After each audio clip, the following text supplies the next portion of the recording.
Welcome or welcome back to What You Wish For. If you are new here, then welcome. What You Wish For is your space where you reinvent yourself into your best self, shift your identity, and create your own desired reality. In today's video, we will be talking about something that is basically the most powerful tool you can ever have. And not just for manifesting or consciously manifesting, but to have some peace of mind, to have a better outlook on life, and to avoid any form of panic attacks actually either. These things that we're going to talk about will help you catch yourself and stop yourself from spiraling down those negative thoughts if you do them correctly. We are talking about mindfulness. A lot of people call it mental diet and all of that, but it's more of a lifestyle. So, before we get into that, we want to tell you that What You Wish For offers one-on-one coaching, life transformation, law of attraction coaching and sessions. We also have a few courses if you want to check them out. All the links will be in the description box down below, along with the links of the videos that I will be mentioning in this video. Now let's get into it. Whenever you are having an internal conversation, because let's face it, we all talk to ourselves, and sometimes when you realize and when you just sit back and observe your own conversation with yourself, you will realize that there are at least two voices in there. There'll be a voice which will probably be talking about something negative, or maybe talking about some of your shortcomings, and then there'll be a voice that will probably be trying to add some sense to this conversation, or a voice that will be retaliating, or talking about how yes, you can actually do it. So for example, sometimes if I would see something, a project or another, an email from a client, and my first thought sometimes is that, oh my god, how would I help that person? Then my second thought is, no, I can most definitely help that person. I am very much equipped to do so, and all of that. Sometimes there's a whole banter that goes on with those two voices, and a third voice has to intervene and all of that. Mindfulness is actually when you stop indulging in those voices, when you are just observing. When you take a back seat and you look at your thoughts from this objective point of view, that's when you understand where your conditioning is taking place, where are your limitations, what are the things that you want to stop thinking about, or if you want to think about something better, or if you want to find a way to go about this certain problem in another way. If you just want to make any adjustments, if at all you want that. Mindfulness begins with observing. So like I gave an example, that a lot of times I would find myself questioning or having those limiting beliefs that I have. Everybody has those, right? So having those limiting beliefs, then I have another voice that comes, and sometimes it supports the first voice, sometimes it's in complete contrast, and it tries to pull me out of that negative space. After you observe, after you see what your first or second thoughts are, you have to understand this second thing. The first thought that you have, for example, a very, very easy example if you're going to take is, sometimes we look at somebody and our first thought is to judge someone. Like if I see somebody who's dressed up in a certain way that I would not dress up in, my first thought would probably be, used to be at least, that why is she dressed like that, or oh, she looks like this, or he looks like that. But my second thought started to be that this is not the kind of person I want to be. This is not the kind of person I want to be who has these kinds of thoughts about other people. I don't want to be the person who judges others, and what right do I have to do so? So if you notice, your first thought is generally the one that you have been conditioned to think. The first thought is very much indicative of our conditioning. The second thought is the one that counts more. Second thought is the one that you have control over, in fact, more control over. And this is the one that is in alignment with the person you want to be or the person you are on the road of becoming to be. So if your first thought is a limiting belief and your second thought is supporting your first thought, that means you are on the road of being the same person with the same insecurities. But if your second thought is the affirmation, or the second thought is you contradicting that first statement, then you are on the road to changing that identity. You are on the road to shift that identity. That is how you use mindfulness for conscious manifestation.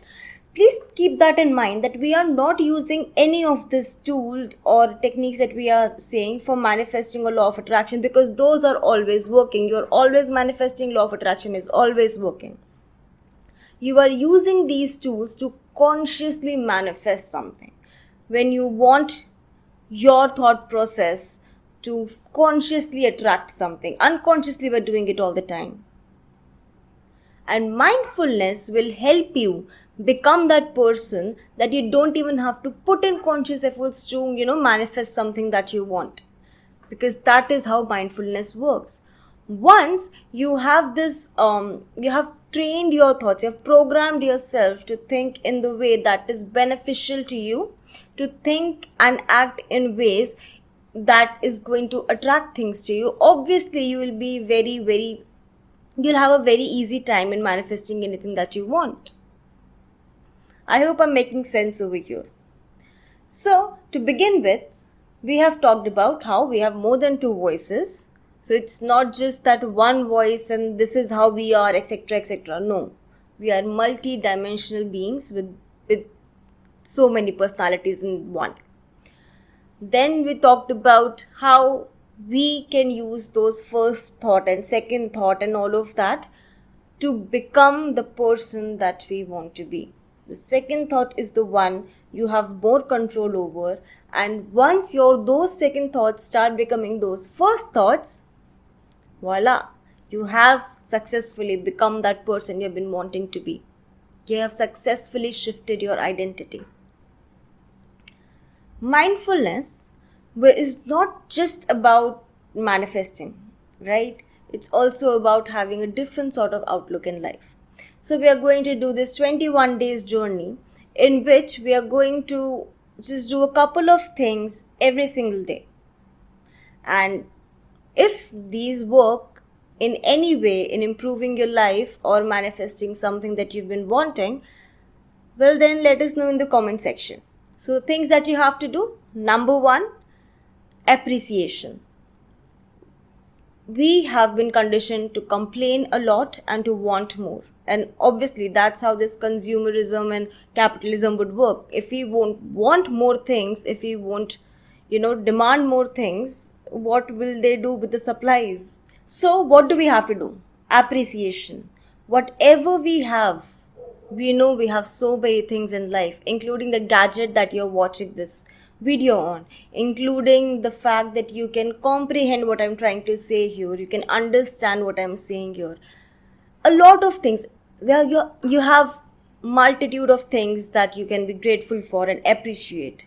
So start saying, if you can't just say thank you and all of that all the time, just start saying, I appreciate that. I appreciate the fact that I could do such and such things.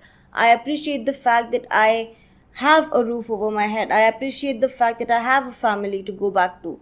So appreciation or gratitude, that is number 1. This is one of the most easiest and most powerful ways to shift your reality and identity. Next, intention setting. Be it your love life, be it your career, be it your relationships, be it your personal life, personal goals, hobbies, it could be anything. Just intention setting before beginning a task, before beginning anything that you do, before getting involved in a certain thing, before even beginning your day, just intention setting is one of the most powerful ways to one, raise your vibration, and number 2, to show where you want this task or this day to go. You're going to show this universe that this is how I want my day to go, or this is how I want this meeting to go, and all of that. So first is appreciation and gratitude. Number 2 is intention setting. Set your intentions. Say what you want. This is what is going to happen. Or in fact, even better, use them as affirmations. For example, today is going to be a great day. Or today is a great day. Today I'm experiencing so many miracles. This meeting is working out in my favor tremendously. I've got this job already. The interviewers love me. Whatever result you want from the particular day or a task, just set those intentions. To make it even more powerful, create a small scene of 10 seconds and repeat it a few times in your head, visualize it, and get started. I really hope these are some small tasks that you can do, and I really hope that this could help you in one way or another. Just these 2 things for 21 days.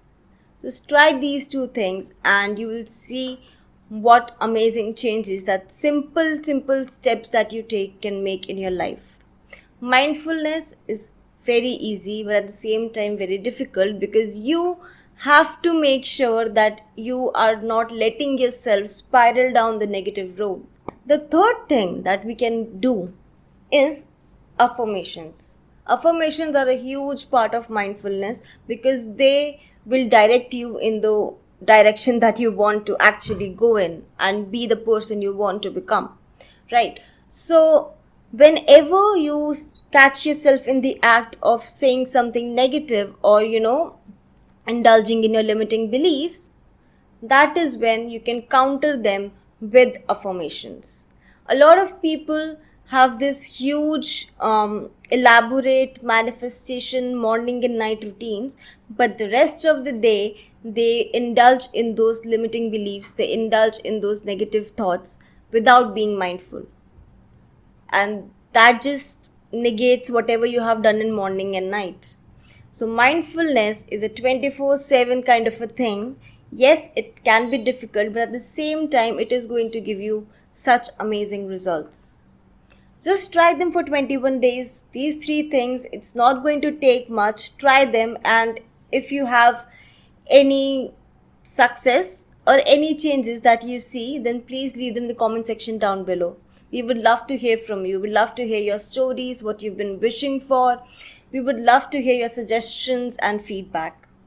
We really hope that you enjoyed this video and this video helped you in some way or the other.